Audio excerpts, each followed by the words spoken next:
오늘의 주요 뉴스 다각도로 분석해보는 시사위키 김민하 기자 어서 오세요. 안녕하세요. 첫 번째 순서는요? 네, 오늘 이제는 정말 경제뿐이야입니다. 예. 오늘 신년사 얘기죠? 그렇습니다. 인터넷에서 유행한 이 그림 중에 수험생이 이제는 정말 공부뿐이야 이렇게 말하는 만화 장면이 있거든요. 근데 문재인 대통령도 오늘 신년사에서 이제는 정말 경제뿐이야 이렇게 얘기를 했는데 구체적인 내용을 좀 알아보시겠습니다. 경제란 단어 엄청나게 많이 썼다면서요?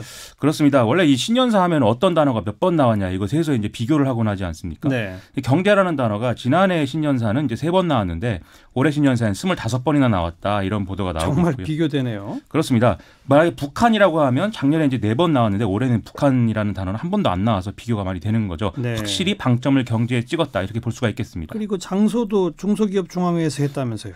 그렇습니다. 원래 대통령 주최 신년회는 청와대 영빈관에서 이제 하곤 했는데 처음으로 중소기업중앙회에서 이제 한 거죠. 문재인 대통령은 중소기업과 소상공인 자영업자들이 특히 잘 되기를 바라는 마음을 담았다 이렇게 설명을 했습니다. 또 4대 그룹 총수들이 다 와서 김수현 청와대 정책실장하고 한 테이블에 앉은 장면 이것도 화제였는데요. 예. 재계를 대표하는 상공회의소, 경총, 무역협회 회장 이런 사람들이 초청을 받은 거에 비하자면 이제 전경련은 초청을 받지 않았기 때문에 이 점도 언론이 좀 주목을 했습니다. 경제에 방점을 찍은 건 알겠는데 구체적으로는 어떻게 하겠다는 겁니까? 일단 민감한 현안보다는 총론적 구상 중심의 어떤 표현들이 나왔는데 우리나라는 경제 강국으로 도약하는 데는 성공했지만 저성장이 일상화된다든지 이런 중대한 도전에 지금 직면했다 이렇게 진단을 하면서요. 가치를 창조하는 혁신과 우리 경제의 구조적 한계를 극복하는 새로운 산업 정책이 필요하다 이렇게 좀 강조를 했습니다. 그래서 뭔가 정책 전환인가요?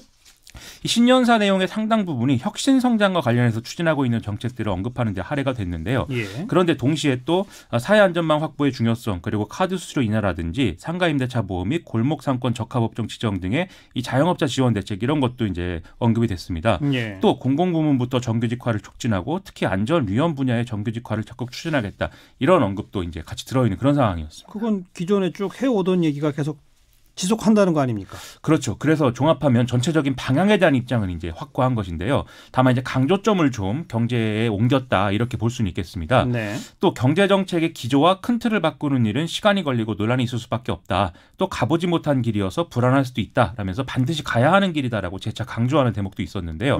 아울러서 사회적 대타협과 관련해서 광주형 일자리가 또 언급이 되기도 했습니다. 그리고 이제 2018년은 경제와 사회 구조를 큰 틀에서 바꾸기 위한 방향을 정하고 또 틀을 만들었던 시기다라면 2019년은 정책 성과를 국민이 체감할 수 있도록 하겠다. 이런 내용도 같이 담겨 있습니다. 네.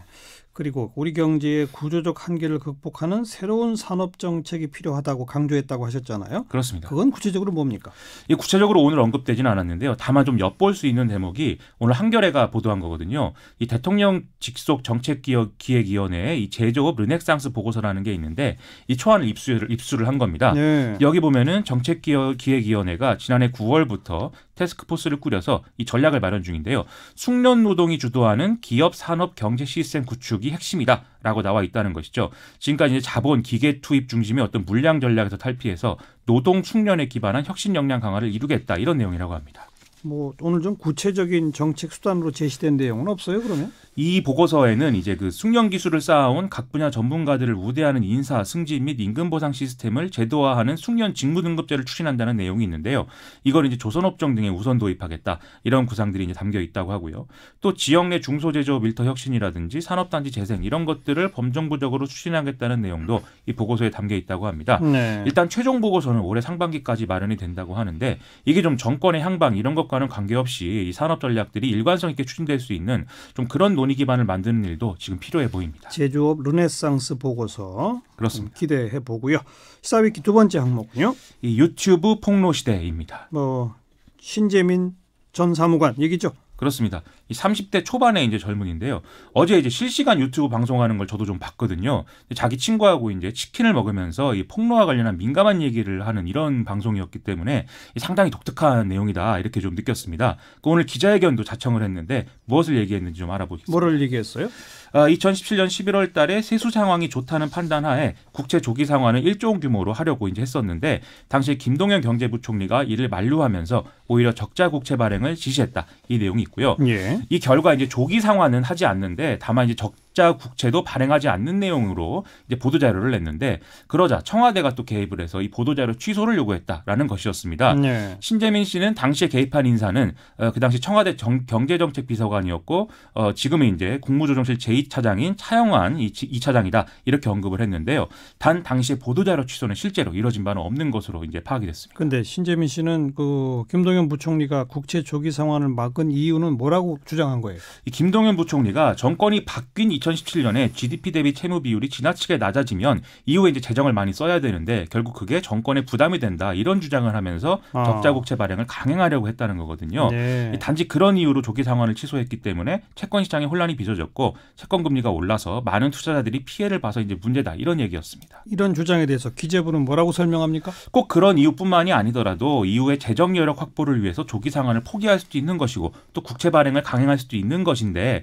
어쨌든 토론을 거쳐서 적합한 방안을 결정한 것 이상도 이하도 아니다라는 게 이제 기재부 해명의 핵심이고요. 예. 하지만 또 신재민 씨가 당시에 뭐 차관보님 이렇게 이제 핸드폰에 등록된 인물하고 메신저로 대화한 내역을 공개를 했는데 여기는 이 차관보라는 사람이 직접적으로 GDP 대비 채무 비율을 언급한 것으로 돼 있어서 추가 좀 이런 논란이 있을 것 같습니다. 근데 이 신재민 씨가 지금 공무원을 그만두고 무슨 학원 강사 뭐 그래서 뭐 스타 강사 되기 위해 노이즈 마케팅 하는 거 아니냐 이런 얘기도 있더라고요. 그렇죠. 첫 번째 폭로 영상 말미에 자기가 계약한 이런 업체 후원해달라 이런 얘기를 넣으면서 이제 그런 얘기가 나온 건데요. 오늘 그 얘기에 대해서 본인이 굉장히 좀 억울해했습니다. 자신은 공익 제보자고 어떤 정치 세력과도 연관된 바 없고 사익을 추구하는 것도 아니다. 뭐 이런 얘기를 계속 강조를 했습니다. 오늘 정부는 고발했죠, 신재민 전 사무관. 오늘 기재부 관계자들이 고발장을 서울중앙지검에 접수했는데요. 이 신재민 씨가 공무상 취득한 자료를 외부에 무단 유출하거나 내부 의사결정 과정에 관해서 사실과 맞지 않는 내용을 여과 없이 유출했다. 이런 거였습니다. 그래서 이런 사안을 처벌하지 않아서 반복이 되면 공무원의 정상적 직무 수행과 국정 수행에 어떤 결과가 초래될지 굉장히 우려된다. 이런 입장도 나와 있습니다. 네, 여기까지 수고하셨어요. 고맙습니다. 김민아 기자였어요.